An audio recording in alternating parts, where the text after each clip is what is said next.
So how have these war-driven economic shifts directly impacted your business? So we have to understand one thing, as far as real estate is concerned, we are directly affected by the cost manipulation. I am using the word manipulation because it's not increase. How do developers and you maintain the construction quality, timelines and trust without any significant impact on the budget? What is important is doing value engineering and not cost cutting. A developer is never able to control the cost. The only thing he can control is time and quality. If I have to buy steel at 50,000, I have to buy it. I have to buy steel at 80,000, I still have to buy it. Great architect of a house is luxury. There may be many amenities in your project, okay, but if the end customer is not happy, there is no meaning. We have a very compelling conversation lined up on a topic that is truly the need of the hour, which is war, economic shifts, and investment navigating real estate. And to take this conversation forward, may I please invite our esteemed panelists and moderator on stage. The first panelist that we have, ladies and gentlemen, is Mr. Keval Valambhia. Currently serving as a CEO at CREDI MCHI, he is a respected real estate and urban planning professional known for his strong understanding of housing policy, urban development, and the future of Indian cities. A very good day to you, sir. The second panelist joining us would be Mr. Pranal, Rokade. A big round of applause. A very good evening to you, sir. Currently leading quality at Raymond Realty Limited, he brings with him 25 years of rich experience across civil infrastructure, high-rise developments, and construction management. Over the years, he has worked with some of the industry's most respected names, including L&T, Lodha, Gammon India, and Pranal Realty. A certified technical and behavioral trainer, he has been awarded as Visionary Leadership Award in Asia's Quality Excellence Awards organized by CMO Asia in Singapore in 2022. A very good day to you, sir. The next panelist that we have is Dr. Om Prakash Gunasekaran. Maybe please welcome him with a big round of applause, everyone. A multi-award winning business leader with nearly 15 years of experience across real estate, technology, e-commerce, and business strategy. He's known for building high-performance, future-ready businesses. With that being said, some of the accolades to him, just want to reiterate, most promising CEO of the year in Tamil Nadu, top 40 under 40 promising entrepreneurs India worldwide, Entrepreneur of the Year 2016, and most iconic CEO of the Year in 2021. Once again, can we please have a big round of applause for Dr. Om, who's the Chief Executive Officer of Zenvistas Realty, Coimbatore. A very good evening to you. We welcome the next panelist that we have, Mr. Vaibhav Tapdiya, who's the founder and MD of Keystone World, a real estate developer focused on NCR and emerging growth markets. A very good evening to you, sir. With over 2 decades in the industry, he's known for shaping lifestyle-led developments across multiple cities with a strong focus on design, scale, and evolving urban living. And last but not the least, we would like to invite our moderator for the session, Mr. Rikhav, Shah, Director of JONA Realty, Mumbai. With over 15 years of experience in real estate development and investment, he is known for his strong industry expertise, strategic vision, and execution-driven approach. Previously led landmark residential and commercial projects across Mumbai through Anchor Realty alongside his brother, Rikhav Shah. He has built a strong reputation for quality and timely delivery. And today, through JONA Realty and Logistics, he continues to create long-term value across residential and commercial development, warehousing, and land aggregation. A very good day to you. The conversation is all yours now. Thank you. So we'll just start off this discussion. It's titled War, Economic Shifts and Investments. And of course, she's kindly introduced everybody, but I would just request half a second if you guys want to just talk about yourself. I can just pass on the mic and then we can start with some interesting questions based on what's going on in the world right now. So I am Vaibhav Tapdiya, Keystone World, primarily in NCR and Tier 2 of Maharashtra, focusing on nature-oriented developments. Thank you. So myself, Om Prakash Gunasekaran. I'm currently working as a CEO for Zenvistas Realty. The south part of Tamil Nadu, Coimbatore is our project. And basically I worked with Casa Grande, DAC developers, Taj branded residences before. And the total work experience of mine is almost 15 years of real estate expertise. Thank you. Good evening, friends. My name is Pranal Rokade, and I am heading the quality department with Raymond Realty. I'm having around 25 years of experience with infra projects and high-rise construction. Thank you. Hello. Hello, friends. Keval here, not as big as the guys sitting around me. I'm the COO of CREDI MCHI. I'm an architect, a small-time developer, doing few projects here and there whenever I get some cash in hand. And yeah, that's about it. Cheers. But we all still have to chase you. Thank you, everyone, for that. So I'll just start off with a question. And the way we can do this is, if anyone would like to answer a particular question, then just go ahead. And anyone wants to add on to it, and give their views, we can do it that way as well. Global conflicts have triggered inflation. There's interest rate volatility. Supply chains have been disrupted worldwide. So how have these war-driven economic shifts directly impacted your business and your decision-making for your companies or organizations? Go ahead. So Rikhav, war nowadays, they are not fought on battlefields. They run through supply chains, they run through the currency equations, they run through logistic disruptions, oil prices, and much more. So, to be honest, if we say that war somewhere thousands of kilometers away does not affect us, will be horribly wrong. The idea here is how do we make ourselves better to tackle this kind of situation, and I think that's what you're trying to ask us. So we have to understand one thing. As far as real estate is concerned, we are directly affected by the cost manipulation. I'm using the word manipulation because it's not increase. People manipulate prices because of the geopolitical reasons. And that cost manipulation is something which is affecting us a lot. And the second in line is a sentiment of the buyers, right? So I'll just give you a small example. UPVC aluminum window, which was available for around 200 and 250 rupees a square feet, is not even available for 470 rupees a square feet right now.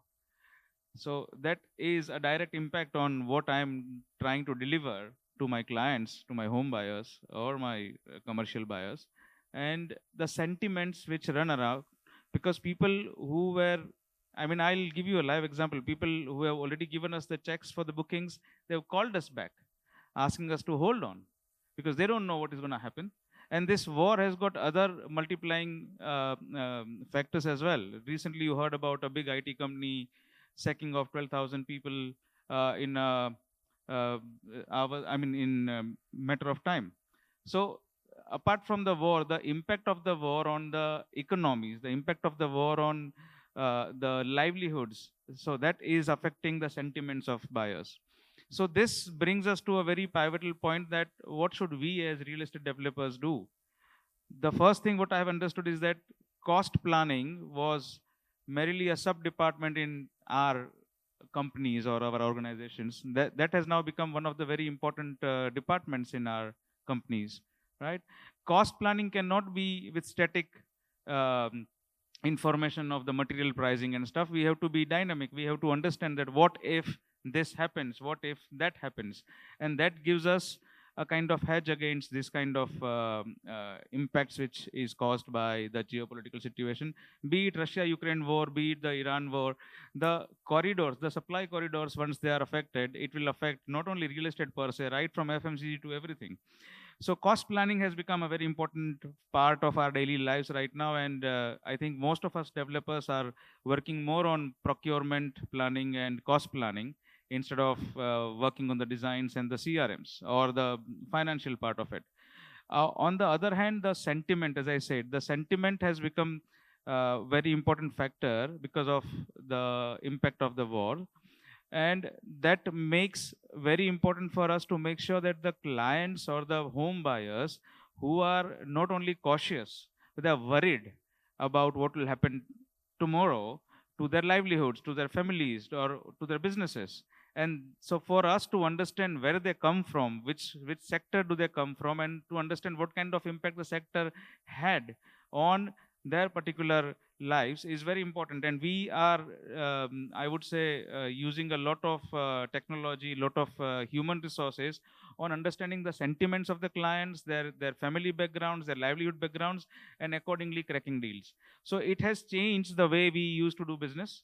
We were not very focused on, as I said, cost planning. I mean, we were focused, but we were not very determined on spending time on cost planning and the CRM part, which is right now the fact of our lives.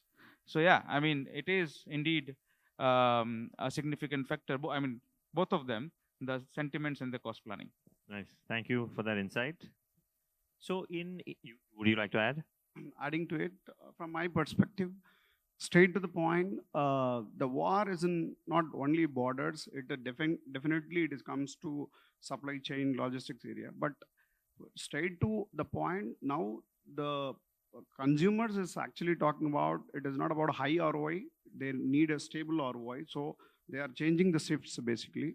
When this impacts directly, if it is coming to the real estate area in case of only supply chain area, and the products like the manufacturing industries like cement, steel, etc., no, have large GSTs basically. The government can think about it, and even if they reduces about the GSTs and all, it should be a great impact in case of real estate bonds. Not the prices directly go to consumers by us. In case if it is that's it. So I also think the same way, although wars are not fought across borders, but their economic shock waves are always silently transferred to boardrooms, project sites, and the buildings which we build, the homes which we build. So the real estate sector, what I see in the recent times is always in the intersection of global uncertainty, which is very important. You know, it's my next question is in fact in furtherance of what you just said. So with this, as you said, this geopolitical uncertainty throughout the world that we're seeing, do you think we're witnessing a structural shift of more global capital coming into our country, India? And in that regard, specifically, what trends are you seeing amongst NRIs, foreign investors, or institutional funds coming into this country? So, I think global shift of capital is not because of war, but is also about what is happening negatively in other economies. So if India is structurally strong, then anyway the shift is happening. So I would not link it to war. Other than that, I think with respect to investor has a pure calculation. The NRI investor has a pure calculation of factor of currency conversion as well. So if it makes sense to them, they get in. If it doesn't make sense to them, they don't get in. So capital is, I mean, it's more a structural issue than probably a war issue.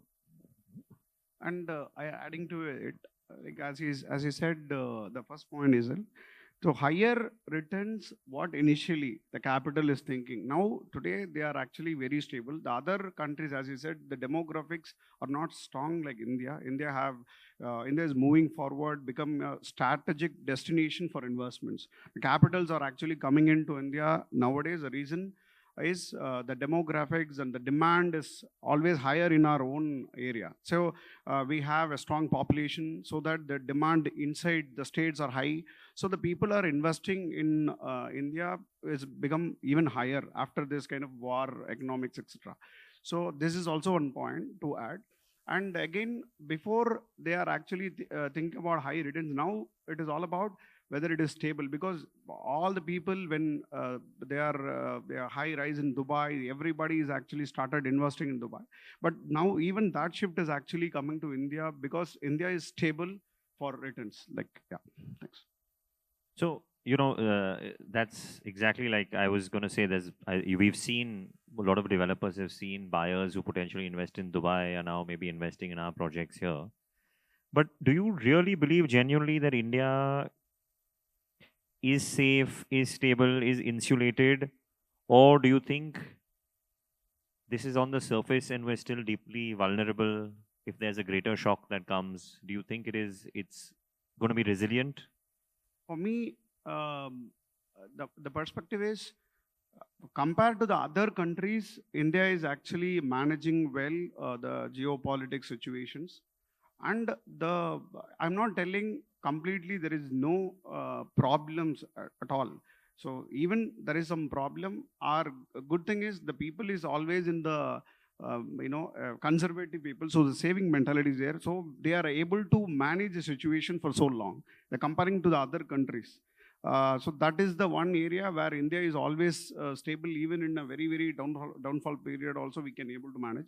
This situation is actually now attracting foreign people, foreign investors. So to even mobilize a great demand in India, and they want to buy even more land parcels, and they are investing in a lot of projects, including the developer like branded residences like Lamborghini, other people from Eastern Europe and other countries wish to start investing in a developer in India. So they want to do a branded residences across with the developer of recently I can say the Signature Global is tied up with one product in New Delhi. And like that, lot of people, Marriott Residences, everybody is want to do a project with one of the Indian developer because of this shift only. Yeah. So there are many reasons actually. See, one is the currency advantage for NRI attraction.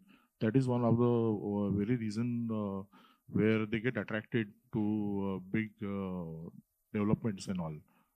And another reason what I see in today's with today's customers is that improvement in quality. So they are looking for developers who really deliver good quality. So if you are not delivering good quality, definitely there will be problems and will struggle with the end customer. So now the customer has become very wise. So he is investing in such a way where he is learning everything, and then he sees that who is delivering good quality, and he targets that developers only. That is also one of the reasons which I think is that the growth is there. Absolutely. So Rikhav, you use the word NRIs, and that brings a very important aspect to consider, and that is the sentiment. Right. Right? They have a connection with the country, and that's not gonna be taken away by any of the disruptions, be it political or geopolitical or war or whatsoever it is. So that sentiment remains constant. Second thing is that I have my immediate family living in the UK, and I can tell you for sure because my parents are British citizens, and Right. the kind of interest rates they get there is 0.5% on their FDs, right? So the money is lying idle there doing nothing. It's dead money, right? Plus what he said, the appreciation in terms of the currency exchange, that's a very lucrative term to use, and that's why it is being invested here. So I will make a very bold statement that we are not a safe haven as far as the NRI investments or capital inflow is concerned, but we are relatively safer than other economies. The other economies, in terms of people always say that this is a developed economy, this is an underdeveloped economy, or this is a developing economy. I would place India as a differently developed economy. We are already developed, but in a different terminology, Right. which people don't look at. So if you look the entire scenario from my perspective, it's relatively safer. Plus that emotional bond is always there. So the inflow, in fact, if you see the CBRE report last month, it says that from 2024 to Q1 of 2026, it was $80.3 trillion which came into real estate of India from NRIs. I'm only talking about NRIs. Right. This is 88% higher than 2022-23. So this is a big slogan if I say that NRI investment is continuing into the Indian market and in big numbers, and that is not disrupted by the geopolitical situations at all. Okay. Now, coming to when you look at, in general, the government's focus for the last few years and the kind of customer behavior, there has been a shift where global supply chains and manufacturing, there's been a push to increase that in our country. So, how significantly will this reshape and sustain the demand for logistic parks, warehousing, industrial corridors, data centers, etc.? And how will this impact? We've seen a lot more of this in the metros, but what about peripheral real estate markets? Coimbatore. I think the industrial corridors always create an opportunity for all kind of real estate, especially logistics and industrial township. The focus on Delhi, Bombay, or Chennai, Bangalore, or let's say Bombay, Pune, has been significantly skewed or higher concentrated. So on this, government push has effectively worked, but I think there are still a decade story. I mean, it will take a decade for us to see the change. The peripheral change is like now how Mumbai and Pune is, is perspective of the people. Like that in the Chennai and the Tier 2 cities, Coimbatore is coming. But in the case of GCC centers, Coimbatore is 60 plus now. So there are a lot of industrial corridors is even coming. There are the industry exports is even, as he said, like it is crossing 80 trillion export communities and all, it is coming there. So the once it is actually moving towards a manufacturing, automotive and other areas, automatically the real estate is actually, it is depend on the sector development, whether automotive, if everything is developing in parallel, it is also developing. So real estate is always a demand product when it is, when the other manufacturing industries is growing, like, yeah. Let me now ask a little bit of a Mumbai related question. Maybe Pranal, you can answer this. Mumbai real estate prices have remained quite resilient. Sales have also been affected, but they're still happening. So, what do you think the key drivers are today behind this sustained demand? See, the key drivers today, what I would say is the customer. Okay. And again, I would say that delivering quality. Okay. So I have always seen that in this volatile environment also, what we can see that there are good bookings. Okay. Customers are believing on brands. Although there are what we can see are the construction team in the fraternity is struggling with steel prices going high and material prices going high during these volatile environments. But what the uncertainty has, what has due to this uncertainty, the people have been transformed. People have become more agile. People have become more decision making is very faster in the construction team. So that is also one of the reasons that the delivery is good. Delivery is very fast without compromising the quality. That is what I think is the main trigger behind all this. Keval ji? Can I give you a live case study on this to answer your question? I have a personal friend. His name is Prashant Khandelwal. He's the CEO of Agami Realty. I don't know if the Agami team is sitting here or not. And this is not to push them personally, but the point here is that he delivered, like he was a Palghar-based local developer. And his company, Agami Realty, they started the first project in Bandra West. Did you say you're toasting him or roasting him? Well, let's not. So he started the first project in Bandra West, and he delivered the project 19 months before the RERA timelines. 19 months before the RERA timelines. This worked wonders for him. Second project he started in Bandra East. and he has not even completed his third slab, and he has sold out around 108 apartments in that upcoming project. That says a lot. So if, like what the gentleman said here is that, like, he is from a corporate brand and they have done wonders. They have given the positions 2 years before the RERA timelines, and that has worked wonder, because I mean, I am very closely working with Harmohan, and I know we used to speak about Harmohan is the CEO of Raymond's, and he said that Keval, we were not seen as a real estate developer because we came from apparel background, but the moment we gave that position early, it changed the way people looked at us.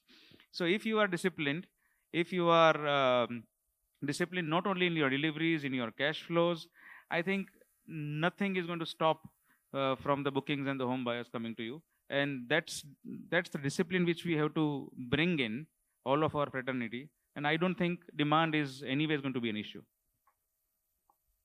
So, and also what is important is that the trust, the brand trust.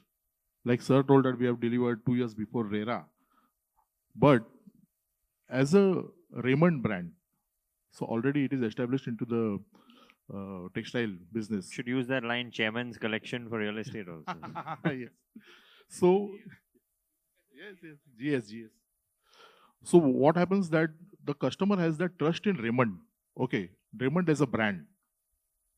So that is very important. So the same delivery for real estate we have to give. The same which has been already established in the other business. So that becomes a very big challenge for us. And we are delivering with good quality. Thank you. Nice. So in further, of this, we spoke about customer demand. Do you think investor psychology after these global conflicts, for example, or short-term or long-term, has it fundamentally changed as an investor? What you're coming across, do you think they're looking more, they're prioritizing long-term stability, steady returns, or wealth preservation, or they're still looking for aggressive returns? As he pointed out, now the customer's mind shift is actually drifted towards quality of a product.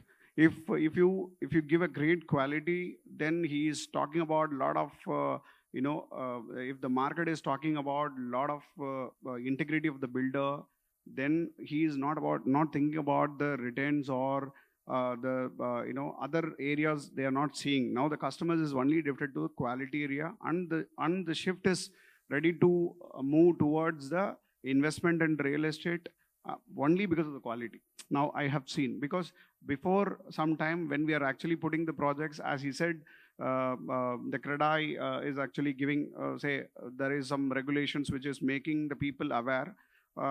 2 years is a timeline whether the project is going to complete, and if somebody is doing in 1.5 years and they are actually giving it, then automatically customers are seeing it and they are well aware, well informed about the product. They are telling, okay, this project, this real estate developer is doing well and his quality is amazing, and he is using the clear materials, the clear standards, safety measures, etc. Then definitely it is a good product. Let me invest, even if it is a premium of 2,000, 3,000 rupees per square feet. They don't think about it. They said, yes, I'll go with Shobha, I'll go with Prestige, I'll go with Raymond. Like any reality brand who is actually doing great, definitely they'll go with it. So that is what the concept which we are, even Coimbatore, we are the one who is actually doing a 6 to 12 crore villa, the highest shift in this market. And even 6 to 12 crore villa, we sold 30 to 40% of the stock in 3 months' time from the launch. So we understand the people are actually looking for the quality. And as you said, NRI customers is out of 40%, NRI customers is 15%. So they are ready to invest good money in real estate because of the quality. Right. Rikhav, I have a viewpoint, because your question was specific about investors. So what I have learned in my 25, 26-year-old career is that initially in the old days, the investors were prone to risk. They were ready to take approval risks. They were ready to take construction risks, because the uptick was higher in terms of the returns. Now that's not the case. I am yet to find an investor in recent times who will say, Keval bhai, ye lo, मैं बैठा हूँ, मैं आपको 4 साल बाद मिलता हूँ, give me my returns. नहीं होता है, right? they have become more strategic, the investors. They will only put in money. And when I say investors, I'm having a broad umbrella of investors in terms of lenders as well. And you only get a nice collection of investors if you are RERA ready, if your site is protected, if your site is clean. You don't get investors nowadays if you have a good track record, but your land title is not clear.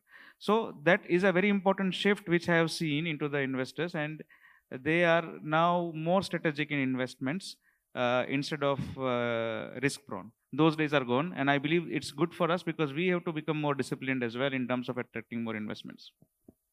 I have a simple question again ahead on this. For people in this field, maybe for investors, for you all as developers, next 4 or 5 years, what do you think is the best use of your funds in terms of doing a project? Do you think it's luxury housing? Do you think it's affordable housing? Do you think it's commercial offices, warehouses, data centers, mixed use? Where would you put your money?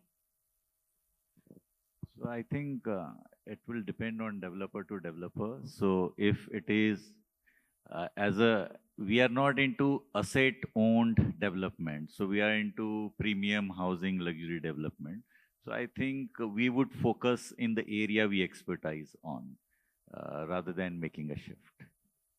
As he said, each developer on his own, he have his master of his own area that they can, whatever they are doing best, they are doing it. But of course, as you said, all these areas have a wide opening and great market for the next 5 years. That is what my perspective, because when we are reading the things, even the first page, it is about residential rise. The third page, it is about corporate offices rise. The fifth page, it is about different pages rise. The reason is the entire real estate market is actually growing in all the things, and even a mixed office, grade A offices alone, I think have 80 million square feet requirement in upcoming days. So it is going huge. So real estate market is booming everywhere. But of course, each builder has to get the strong product. Concept selling will improve. That area we have to see. Before we are actually selling apartments, plots, whatever, villas, etc. But today now the people are actually adding a great value. Then the product has to be seems well. So you have to show a great product, which is a concept selling. You come with the natural IGBC certificates with the products and all. It should be even much more keen watching by the investors today. Yeah, and also actually more of the focus also is on environment and sustainability nowadays. Okay, that is also more important. What is missed out and what people are targeting nowadays. So that is also another reason. And what I see is that the market more of the developers are concentrating on affordable luxury now, which is the need of the hour. Affordable luxury. I think it's just a marketing term. No, it's not a marketing term. Okay, you can say that, but affordable luxury is the need of the hour, and that has to be that is followed. Fair enough. And you say affordable luxury, but now what is that, right? Because if you look at an office property now, let's say in BKC, it's 1 lakh rupees a square foot, 1,20,000 a square foot. You look at it in Lower Parel, it's 80,000 a square foot. In Borivali, there's an office building that we are going to possibly do at 50,000 a square foot. So do you see affordability becoming an issue, or this is just going to, it seems to be, I don't know what's happening. For so many people, see, it was maybe supported partly by the stock market, they say, or other things. But what do you think of these prices? Are they manageable? Are you factoring that in? So Rikhav, I'm sorry, but I'll tell you one thing which I told in the very beginning of this panel discussion is this: my fellow panelists are very smart. None of them answered your question. Isn't it? None of them answered the question. If you had money as a developer, what is the best asset class you would go into? So going to that, if I am into Mumbai MMR, because that's what I know best. Correct.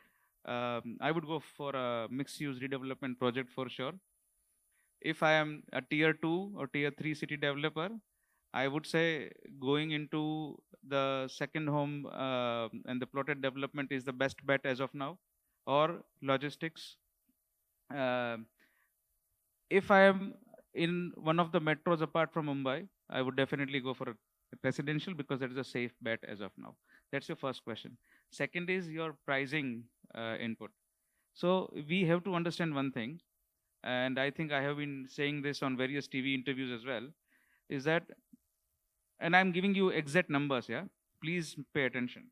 So if I'm a Mumbai real estate developer and I want to construct 1 square meter of development in Mumbai, I have to pay 54,221 rupees to the government per square meter in terms of premiums or approval charges. Remember this figure, yeah? Official. Official figure, 54,221 rupees.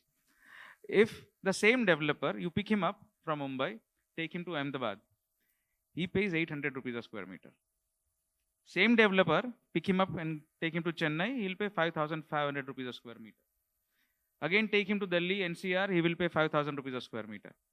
What does it tell you? It tells you that there is a mota 50,000 rupees per square meter ka gap where the Mumbai-based real estate construction companies pay to the government or to the urban local bodies, right? And that makes Mumbai expensive, right? Demand will never go down, but if you remember the COVID times where the premiums were made 50%, right? एक साल में in 2021-22 the money coming into urban local bodies in terms of premiums or approval charges or NOC charges were somewhere around 8,000 crores, right? It went on to 15,000 crore just because the premiums were halved. 50% premium हो गया, लोगों ने ज़्यादा पैसा भर दिया in terms of आगे के projects के लिए भी भर दिया. And I'm not counting the MHADAs, the SRAs and the MMRDAs of the world. I'm only talking about the BMC premium. I remember that last 1 month in the BMC, it was a mad rush. Exactly. So the price input, I'm not deviating from your question. The question is, why is the price point higher? So you count this. And is it affordable? Absolutely. So if I am making a project next to Rikhav's project, I will be very careful because I'm in an open market. I'm competing with his company, right? So the input cost in terms of the premiums which we pay are common, right?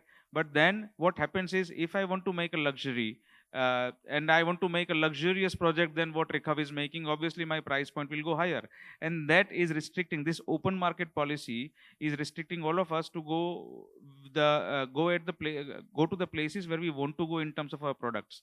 We are tied, we are bound by the market expectations, right? So if you see, the price increase is not a surprise, right? Your profit margins have shrunk to 10 to 12% right now, right? Whereas your product prices are going high. So that tells you something very clear. If you rationalize the premiums, these price points will go down and it will make it more affordable, which is a subjective term. Abhi aap 50,000 ko affordable bologe ya 25,000 ko bologe, there is a separate thing, but at least the prices will go down from where they are right now. Because if I reduce the price with the example where we have a project nearby, you will be compelled to reduce your prices as well. So if the premiums are rationalized, I'm not using the word reduced. If they're rationalized, even for a particular period of time, the housing prices will certainly, see a correction. That's why we need CREDI, MCHI and other bodies to help us. Pranal, I'll direct this question to you first. It's specific, as Keval said, input costs are going up, premiums are going up. How do developers and you maintain the construction quality, timelines, and trust without any significant impact on the budget? Because that's the easiest place where management may want to not compromise, that's not the right word, but put pressure that they don't want those to rise. What is important is doing value engineering and not cost cutting. Cost cutting is different, value engineering is different. So now what we are doing is that we are doing value engineering in terms of design, value engineering in terms of reducing the wastages, and value engineering in terms of the overall expectancy of the customer. Okay, and the the construction cost and all that. So this is also one factor which is triggering and we are maintaining in terms of quality. See, delivering good quality with value engineering and having a good control on the system, even in the supply chain, or you can say is that and trusting on the local brands, which is also important. See, you see during this volatile, during the Russia and Ukraine war, or today's war, or during the COVID also, there were a lot of issues with the international materials. The import duty had increased and all that. So what we had done is that we have called for the local brands, which are equivalent good with the international brands as well. So what is important here is that getting an approval by testing their quality rigorously, having a good check on those quality parameters and getting it approved. But I have seen a small brand, actually, he has emerged like anything in today. If you compare with the big brands, he's doing good at the big brand because he has got an opportunity to work and he has proved himself in terms of quality. So that is what I think is important in the today's era, that don't rely on the international brands, but there are Make in India products also, and people, they want an opportunity in the organization, and we are giving them the So, Om Prakash, you in furtherance of what Pranal said, you don't see quality drift, for example, being an issue if substitutes, alternative materials, or different brands, Indian brands, are used. So clearly, nowadays the customers from our side, from our project only, I can tell because the perspective I can see every day. Okay, the customers are very clear. Even if you use an Indian brand or a brand which is made up of other Western countries, etc., they are only saying the quality of this product has to be very credible, whether it's credible or not. That's it.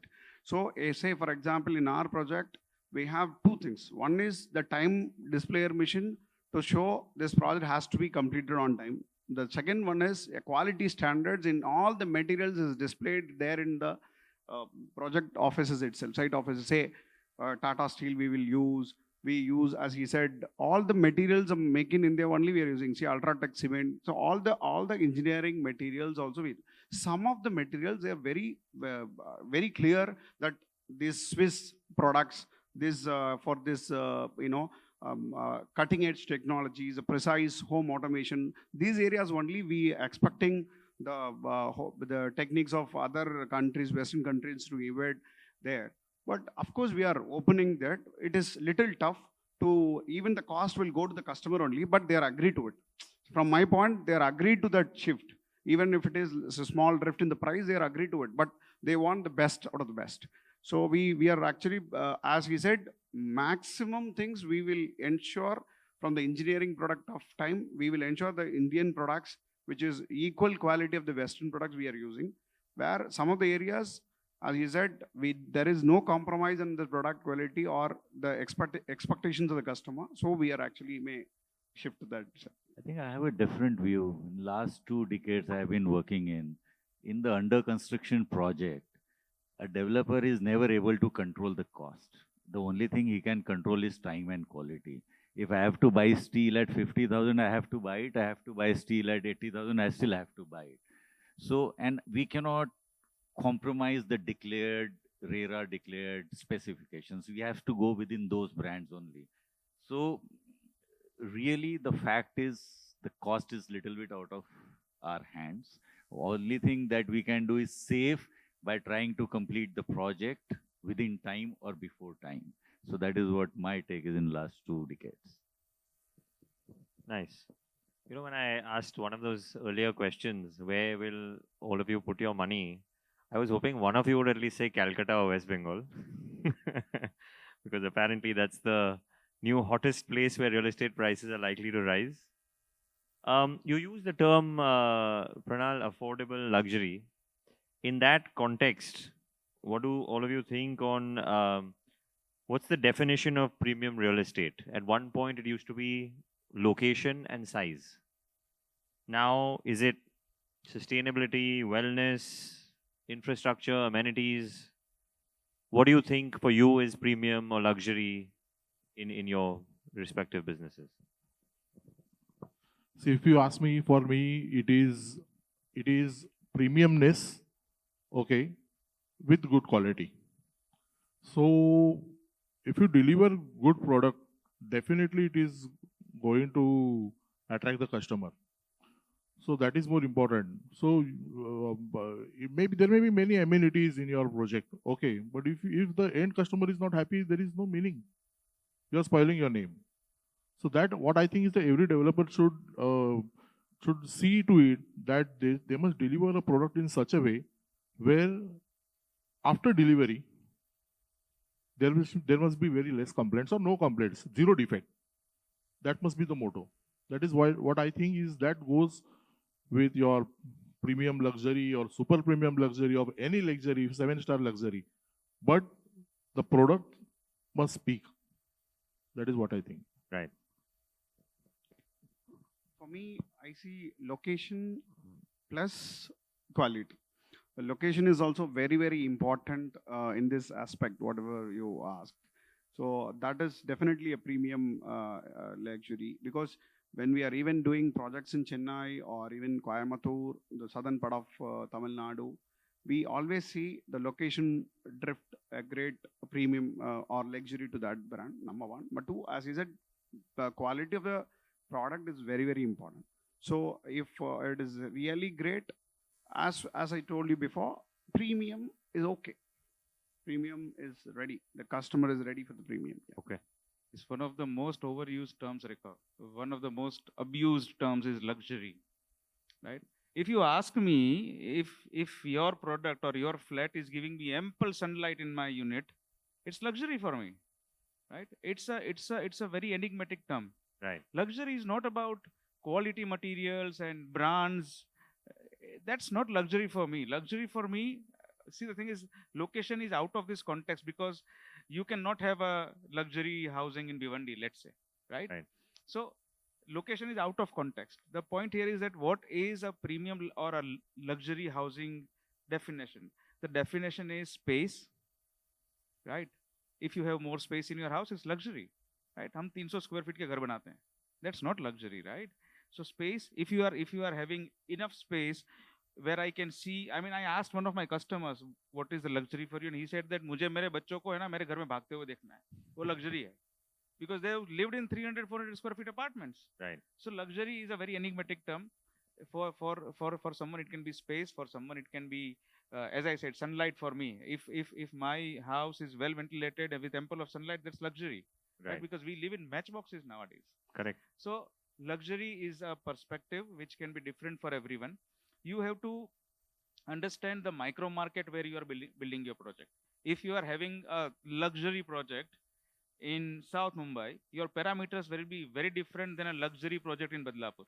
Absolutely. You see what I mean? Absolutely. So you cannot have a one-line-fits-all definition for luxury housing. It has to be matching the aspirations of the home buyers. जो मैं आज नहीं कर सकता हूँ मेरे घर में, वो अगर मैं आपके घर में कर सकता हूँ, that is luxury for me, and I will be ready to buy it. His answers is always towards Mumbai.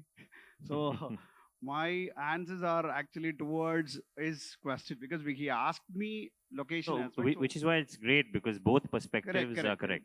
See, for me, any house with the human ergonomics, okay, which will be calculated and done very properly. Say, for example, a 7 feet and 4 feet door or 8 feet and 4 feet door, have an ample space and have a clear pathway of exit of air and come sunlight, as you said. All the a great architect of a house is luxury for me. So it is not required about fancy or a very, very costly materials inside, even normal brand inside, but all these facilities, human ergonomics way, if it is designed properly, then I feel that's a luxury. Okay. Now coming to whether you want to call it war or the era that we are in today, or what you feel is going to happen ahead, specific to financing, leverage, would you be at this time more conservative? Would you be more aggressive? Do you see opportunities to have distressed deals that will come by? What are your views on expanding right now or being conservative, for example? So I have already told you in my introduction that I'm a small-time developer. So I am strategically very aggressive, but financially very conservative. And that's the thing to be in right now, I believe, that you have to be aggressive in terms of your business plans, your ideas. But when it comes to spending money from your pocket, you have to be very conservative, and that's what I am right now. Cheers. For me, adding to a point, it is all about my founders and investors' money where I'm playing. But always as a CEO, we are scaling to be like a 400 company to a 1,000 crore company, a 1,000 crore company to a 2,000 crore company, doing a lot of projects, lot of different aspects of projects, different concept selling. Always we want to introduce a lot of one thing, only. But the idea is it's all about, as you said, the MD is conservative about expansion is what is my as my story here. I think we'll go by conservative expansion. If the land is making sense, it's definitely we can buy larger chunk of it. If the land prices is not making sense, we would not even buy a small part of it. So it's controlled aggression. That's it. The terms that we're learning today. So last question, guys. Last question in terms of, and we'll let Keval bhai answer this first.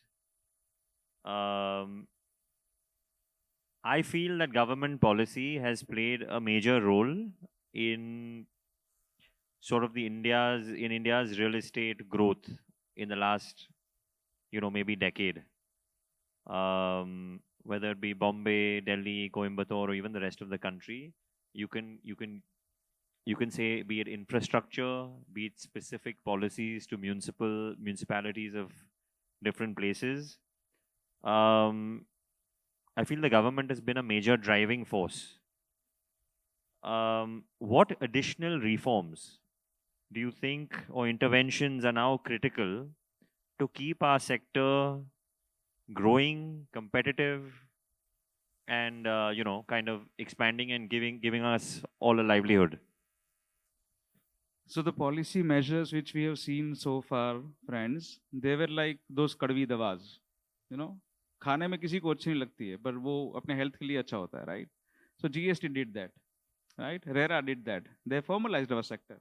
But your question is, what else do we need to stabilize our sector? I think my third answer was about premium. So I would always talk about looking at real estate as one of the contributors into the GDP. We contribute somewhere around 7 to 8% of GDP in the nation right now, and that's a huge kind of contribution. And we are not even having a status of industry as of now, है ना? So वही नहीं है. So what else do you need? So the first thing I would request on your platform to the government, if they hear us, is that we need an industry status. Because what happens, मुझे बहुत सारे लोगों ने पूछा है, what will happen अगर आपको industry का स्टेटस मिल जाएगा? अरे भाई, मुझे फाइनेंसेस कम में मिलेंगे, राइट? मुझे ITC मिलेगा, input tax credit is 0. Why? So I mean, we have in fact we went to the Honorable Finance Minister Sitaraman ji, and we talked about the input tax credit. You know what she said? The time given to us was 18 minutes precisely, but our meeting ended in 5. She said, तुम्हारा सबका घर बिक रहा है ना, तो क्यों कम करूं? Now that, I mean, I am an ordinary citizen compared to her as a politician, but I have a huge objection to that statement. Because in that sense, everybody is selling their products and the products are selling well. Even FMCG is doing very well in this quarter. That doesn't mean that the taxation can be unjust. So 2 demands I would have is to give an industry status to this particular sector, which is not, and that is a huge bias to our industry, to our sector. And second is to give us input tax credit. That will help our industry gain a lot of momentum. I think he covered our points as well. I also feel the GST input point is very, very important one. And again, the finance side, they have to look out good reforms for us. Say, real estate companies, they have to give, for the lands and other basis, they have to give good financial, that is loans, etc. That has to be provided. And GST for our materials, byproducts, I can say he will cover 28% for cement, all this. This also increase the rate to the customer only. So it is all has to be reformed better. I think it is good because this is basic, right? So a house is a basic. So how come the byproducts of the house has to be have a GST of 28% and it have no input GST for us? Like that is important. Again, as he said, the standards has to be for us, industry standards, and we covered great GDP as well. I think government has done a lot in bringing efficiency. So if approval process can be made more efficient, a single window clearance can be really implemented, that would have a large impact on the investments, finances, time, the cost. So in addition to what everyone said, if more focus is drawn by the government on single window, efficient, fast clearance, that would really help. My personal wish list is interdepartmental communication. If everyone knows what's going on, it seems like we have to tell everyone what's going on in the other department. Anyways, so I thank you all. I think we've gotten a lot of insights. I hope the audience has learned many new terms today. And I just want to add on a personal note, I was actually supposed to be there with them, but one of the moderators had an emergency. So I hope it has been insightful. I hope my questions have been okay. And you are doing really great. Thank you. Thank you. So thank that you, was everyone. absolutely fantastic. Thank you so much. Thank you for moderating the session and stepping in last minute. And a wonderful thank you to our amazing panelists that we have. We request you to kindly enjoy the rest of the evening ahead. But before that, let's do a quick photo op. And ladies and gentlemen, let's give it up for our amazing moderator and this lovely panel discussion that we just witnessed. So Rikhav, you gave us a shock, by the way. Huh? Rikhav, you gave us a shock when I saw you as a moderator, but you really did very well. 3 cheers to you.